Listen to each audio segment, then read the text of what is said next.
कोलकाता की सड़कों पर बढ़ते आक्रोश के बीच डॉक्टर बिटिया को न्याय दिलाने की मुहिम दिन ब दिन जोर पकड़ती जा रही है और अब कोलकाता रेप और मर्डर केस में एक चौंकाने वाला खुलासा हुआ है। जी हाँ, एक ऐसा खुलासा जिसे सुनकर आप लोगों के पैरों तले जमीन खिसक जाएगी। और ये खुलासा किसी और ने नहीं बल्कि एक महिला ने किया है जिसके बेटे का एक्सीडेंट हो गया था और वो उस रात अपने बेटे को लेकर आरजी कर अस्पताल इलाज कराने पहुंची थी। उसने उस रात ऐसा क्या देखा था कि वो उसी दिन डॉक्टरों से भीड़ गई थी पर उसकी एक नहीं सुनी गई। इस खुलासे के बाद नकाब के पीछे के वो सारे चेहरे बेनकाब हो जाएंगे जो इस केस के असली गुनहगार हैं। अगर आप चाहते हैं कि डॉक्टर बिटिया को इंसाफ मिले तो वीडियो को लाइक करके कमेंट में वी वांट जस्टिस जरूर लिखिए ताकि बिटिया को इंसाफ दिलाने की हमारी मुहिम ऐसे ही चलती रहे। और चैनल को सब्सक्राइब भी कर लीजिए ताकि इस केस से जुड़ी हर अपडेट हम आप तक पहुंचाते रहे। Kolkata trainee doctor rape case में रोज कुछ न कुछ चौंका देने वाले खुलासे हो रहे हैं। ट्रेनी डॉक्टर के पिता ने जो खुलासा किया है वो हैरान कर देने वाला है। इतना ही नहीं, डॉक्टर बेटी के डायरी से भी कई सनसनीखेज खुलासे हुए और आरोपी संजय रॉय के मोबाइल फोन से जो सबूत सीबीआई के हाथ लगे हैं वो जानकर आपका खून खौल उठेगा। संजय रॉय बार बार अपने बयान जरूर बदल रहा है पर सीबीआई को कई अहम सबूत हाथ लगे हैं जिससे इस केस को सोल्व करने में आसानी होगी और ये भी पता चलेगा कि क्या संजय रॉय ने ये घिनौना काम अकेले किया था या हॉस्पिटल में कोई और था जो उस रात संजय की मदद कर रहा था। इन अहम खुलासों के बारे में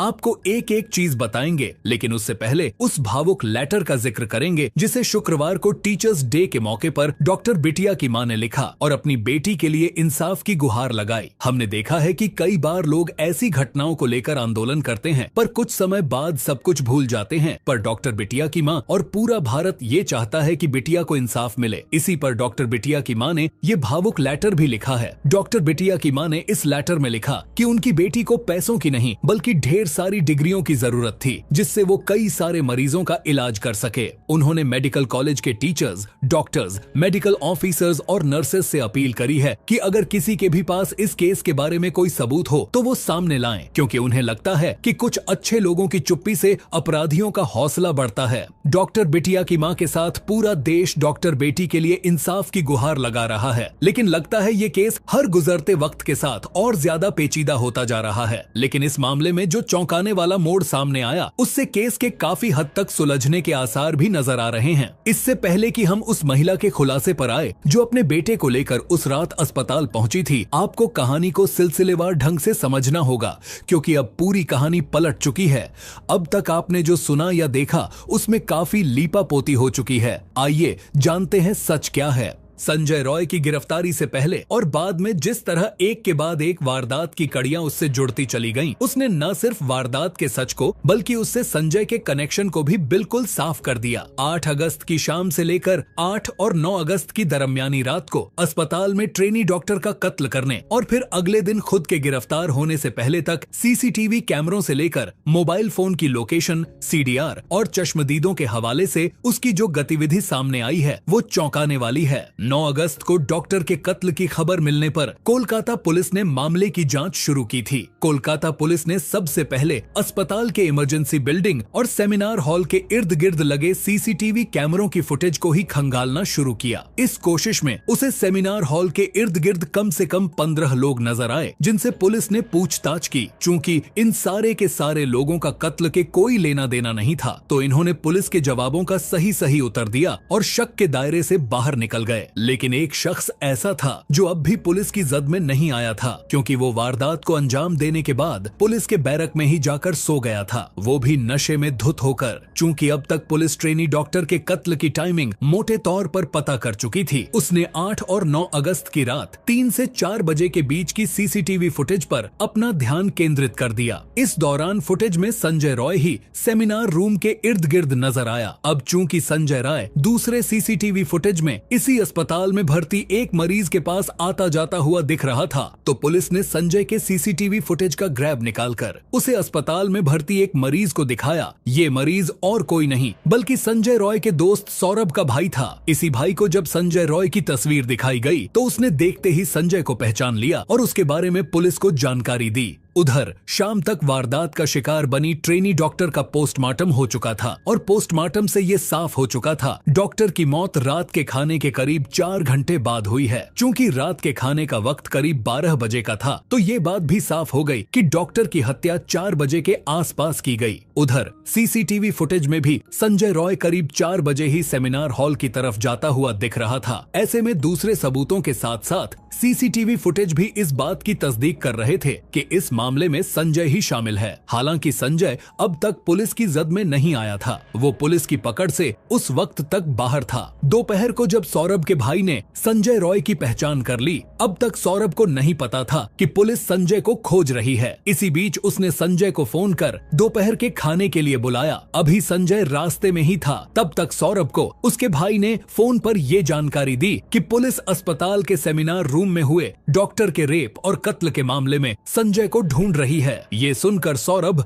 हक्का बक्का रह गया। हालांकि संजय के पहुंचने पर सौरभ ने उसे लंच सर्व किया और साथ ही उसे बताया कि अस्पताल में हुई हत्या के सिलसिले में पुलिस उसे ढूंढ रही है। लेकिन सौरभ ये देखकर हैरान रह गया कि बेशिकन संजय ने सिर्फ मैं देखता हूँ कहकर बात टाल दी। इसके बाद उसने खाना नहीं खाया, लेकिन बैरक में पहुंचकर उसने फिर से शराब पी। इसके बाद फिर वहीं सो गया। कोलकाता पुलिस जब उसको ढूंढती हुई पुलिस के बैरक में पहुंची तो नशे में धुत वो वहीं सोता हुआ मिला। गिरफ्तारी के फौरन बाद ही उसने न सिर्फ अपना जुर्म कबूल लिया बल्कि पुलिस से कहा मुझे फांसी दे दो। लेकिन ये सिर्फ गिरफ्तारी के वक्त की बात नहीं है। गिरफ्तारी के अगले दिन भी संजय रॉय के चेहरे पर कोई अफसोस नहीं था, बल्कि वो पूछताछ में बहुत आराम से सारी बातें कबूल कर रहा था। पुलिस को पूरी सीक्वेंस समझा रहा था। इस बीच पुलिस ने संजय के दोस्त सौरभ से भी पूछताछ की, जो वारदात से पहली रात उसके साथ था। सौरभ भी संजय की तरह ही एक सिविक वॉलंटियर है। उसने पूछताछ में पुलिस को बताया कि 8 अगस्त को उसने अपने भाई को इलाज के लिए आर्जी कर अस्पताल में भर्ती करवाया था। वो दोपहर को 1:30 बजे अपने भाई को अस्पताल में भर्ती करवाने के लिए अस्पताल के रिसेप्शन पर गया था। वहाँ उसने पूछताछ की और भर्ती हो जाने के बाद रात को 10:30 बजे वो फिर से अस्पताल पहुंचा। वहां संजय भी सौरभ के पास आ गया। इसके बाद सौरभ और संजय दोनों मरीज को अस्पताल में छोड़कर बाहर गए और उन्होंने शराब पी। इसके बाद दोनों पहले नॉर्थ कोलकाता में मौजूद रेड लाइट एरिया सोनागाछी गए। वहां सौरभ तो एक अड्डे के अंदर चला गया, लेकिन संजय बाहर ही खड़ा रहा। चूंकि संजय को सोनागाछी में अड्डे के अंदर जाने का मौका नहीं मिला, जब सौरभ बाहर आया तो दोनों ने शहर के ही एक दूसरे जिस्म फरोशी के अड्डे चेतला में जाने का फैसला किया। चेतला साउथ कोलकाता में है और सोनागाछी से इसकी दूरी करीब 15 किलोमीटर है। 8 और 9 की रात को दोनों सोनागाछी से निकल बाइक से ही चेतला पहुंचे, लेकिन यहाँ भी संजय को अंदर जाने का मौका नहीं मिला। यहाँ भी संजय का दोस्त सौरभ जिस्म फरोशी के अड्डे के अंदर गया था, लेकिन संजय बाहर ही खड़ा रहा। तफ्तीश में साफ हुआ है कि वहां खड़े खड़े ही उस रात संजय ने अपनी गर्लफ्रेंड को फोन किया था और उससे वीडियो कॉल पर बात की थी। गर्लफ्रेंड से उसकी कुछ प्राइवेट तस्वीरें भी मांगी। संजय रॉय दूसरे जिस्म फरोशी के अड्डे पर पहुंचकर भी किसी से रिश्ते बनाने में नाकाम रहा। जब पुलिस ने इस सिलसिले में उससे पूछताछ की तो उसने कहा कि उसके पास पैसे नहीं थे। हालांकि पुलिस को उसके इस जवाब पर यकीन नहीं हुआ, क्योंकि अब तक संजय रॉय के दिमाग में किसी वारदात को अंजाम देने की साजिश कुल बुलाने लगी थी। इसलिए उसने जिस्म फरोशी के अड्डे में पहुंचकर भी किसी से रिलेशन नहीं बनाया। पूछताछ में सौरभ ने पुलिस को बताया कि उसे बाइक चलानी नहीं आती है, इसलिए उस रात शराब पिए होने के बावजूद बाइक संजय ही चलाता रहा। जब दो रेड लाइट एरिया से घूमकर दोनों आरजी कर अस्पताल के पास पहुंच गए तो संजय बैरक की ओर जाने की जगह अस्पताल की तरफ बढ़ गया। इस पर सौरभ ने उससे पूछा कि क्या वो बैरक की तरफ नहीं जाएगा, तो उसने कहा कि वो जाएगा। तब रात के करीब 2:45 बज रहे थे। सौरभ ने बताया कि आरजी कर अस्पताल की तरफ से भी एक सड़क बैरक की तरफ जाती है, इसलिए उसे लगा कि शायद संजय घूमकर उसी रास्ते से बैरक पहुंच जाएगा। पूछताछ में सौरभ ने पुलिस को बताया कि उसे नहीं पता कि इसके बाद संजय कब बैरक में लौटा। अगले दिन सुबह 10 बजे उन्हें अस्पताल में भर्ती अपने भाई के पास जाना था। इसके लिए जब वो संजय को जगाने बैरक में पहुंचा तो वो गहरी नींद में सो रहा था। 2 बार जगाने की कोशिश करने के बावजूद वो नहीं उठा। सौरभ का कहना है कि इसके बाद वो अकेला ही अस्पताल चला गया और वहां उसने डॉक्टरों से बात की। 9 अगस्त की दोपहर को डॉक्टरों से मुलाकात के बाद सौरभ ने कई बार संजय को फोन किया, लेकिन उसने फोन नहीं उठाया। असल में वो संजय को साथ में लंच करने के लिए बुलाना चाहता था। इसके बाद जब तक संजय सौरभ के पास पहुंचा तो वो लंच कर चुका था। सौरभ ने उसे आरजीकर में हुई वारदात के बारे में बताया और उसके बारे में पता करने को कहा, क्योंकि संजय की कई लोगों से जान पहचान थी। इस पर उसने कहा कि वो चेक कर रहा है। सौरभ की माने तो इसके बाद वो टॉयलेट जाने की बात कहकर निकला और फरार हो गया। उसने पुलिस को बताया कि इसके बाद उसने संजय को साथ में अस्पताल चलने के लिए कई बार कहा, लेकिन हर बार वो बचता रहा। आखिर में संजय ने एक दोस्त के साथ शराब पार्टी करने की बात कही और अस्पताल जाने से मना कर दिया। संजय बेशक आरजी कर अस्पताल नहीं जाना चाहता था, लेकिन वारदात के अगले दिन 9 अगस्त के रोज भी वो बेहद रिलैक्स्ड और खुश दिख रहा था। उसे 9 अगस्त की रात 12 बजे ये पता चला कि पुलिस संजय को उस केस में गिरफ्तार करना चाहती है। उसने संजय को कई बार फोन किया,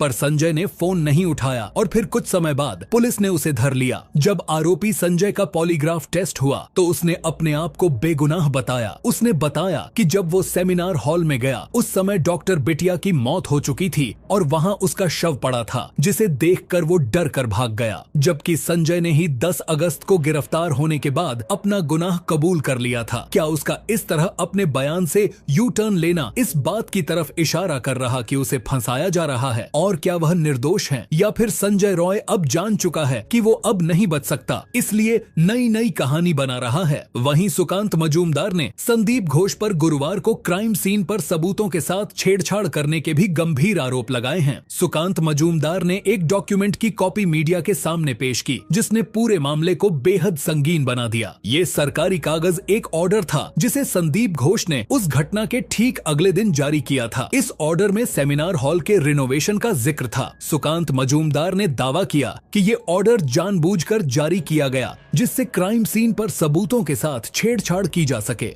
वहीं डॉक्टर बिटिया के माता पिता ने एक और खुलासा किया। उन्होंने पुलिस पर गंभीर आरोप लगाते हुए दावा किया कि पुलिस ने उनका साथ देने के बजाय उन्हें पैसे ऑफर किए। डॉक्टर बिटिया की मां ने कहा, जब मेरी बेटी का शव घर में रखा था तो पुलिस ने हमसे पैसे की डिमांड की। इन आरोपों से मामले में सस्पेंस और ज्यादा बढ़ गया है। इतना ही नहीं, डॉक्टर बिटिया के माता पिता का ये भी आरोप है कि पुलिस ने उनकी बेटी के अंतिम संस्कार में जल्दबाजी की। वहीं डॉक्टर बेटी के चाचा ने बताया कि पुलिस उनसे एक प्लेन पेपर पर साइन भी करवाना चाहती थी, लेकिन उन्होंने साइन करने से मना कर दिया और पेपर फाड़ दिया। न्याय की इस जंग में हर नया मोड़ केस को सिर्फ और सिर्फ उलझाता जा रहा है। हुगली के कोन नगर के रहने वाले 28 साल के विक्रम को गंभीर हालत में शुक्रवार को आरजी कर लाया गया था। विक्रम की मां कविता भट्टाचार्जी के मुताबिक बेटे का ट्रक का एक्सीडेंट हुआ। वो गंभीर चोट आई थी, बहुत खून भी बह चुका था। जब हम बेटे को आरजी कर लाए तो कोई डॉक्टर नहीं मिला। इमरजेंसी वार्ड में भी डॉक्टर नहीं था। बेटे को तुरंत सर्जरी की जरूरत थी, लेकिन ऐसा नहीं हुआ और मेरे बेटे की जान चली गई। वहीं महिला के आरोप पर आरजी कर की मेडिकल सुपरिंटेंडेंट और वाइस प्रिंसिपल डॉक्टर सप्तर्षि चटर्जी ने कहा कि डॉक्टरों की लापरवाही से मौत नहीं हुई। विक्रम को तुरंत ट्रॉमा केयर ले जाया गया था। अब इस पर भी लोग कह रहे हैं कि ये घटना उसी वक्त की है जब डॉक्टर बिटिया के साथ दरिंदगी हुई और इस घटना को लोग डॉक्टर बिटिया के केस से जोड़कर देख रहे हैं। अब धीरे धीरे सब सच बाहर आ रहा है और कातिल कितना भी शातिर क्यों न हो, पूरा भारत मिलकर उसको उसकी मंजिल तक जरूर पहुंचा देगा। आप भी बताइए कि इन दरिंदों को क्या सजा देनी चाहिए। मिलते हैं अगली वीडियो में। धन्यवाद।